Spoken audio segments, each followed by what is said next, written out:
விருதுநகர் அல்லம்பட்டி செந்தில்குமார் கொலை வழக்கு விசாரணைக்காக நீதித்துறை நடுவர் மன்றத்தில் பிரபல ரவுடி வரிச்சியூர் செல்வம் இன்று ஆஜரானார். இது தொடர்பான கூடுதல் விவரங்களை தருகிறார் செய்தியாளர் மணிவண்ணன். மணிவண்ணன், வணக்கம். விவரங்களை வழங்கலாம். வணக்கம். விருதுநகர் அல்லம்பட்டியைச் சேர்ந்த செந்தில்குமார் இவர் பிரபல மதுரையை சேர்ந்த ரவுடி வரிச்சியூர் செல்வத்தின் கூட்டாளியா இருந்து வந்துள்ளார்.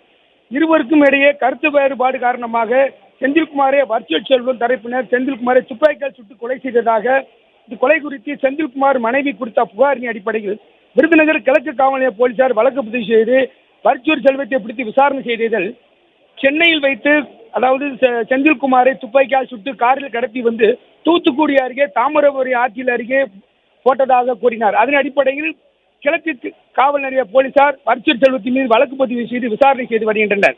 இந்த விருதை நடந்த 2வது நீதிமன்ற நடுவர் நீதிமன்றத்தில் இந்த வழக்கு இன்று விசாரணைக்கு வருகின்றது.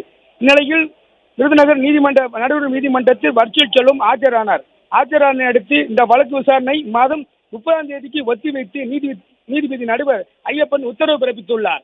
விவரங்களுக்கு நன்றி மணிவண்ணன். பிளே ஸ்டோர் மற்றும் ஆப் ஸ்டோரில் இருந்து பாலிமர் செயலியை QR கோடு மூலம் பதிவிறக்கம் செய்யுங்கள். செய்திகளை உடனுக்குடன் பெறுங்கள்.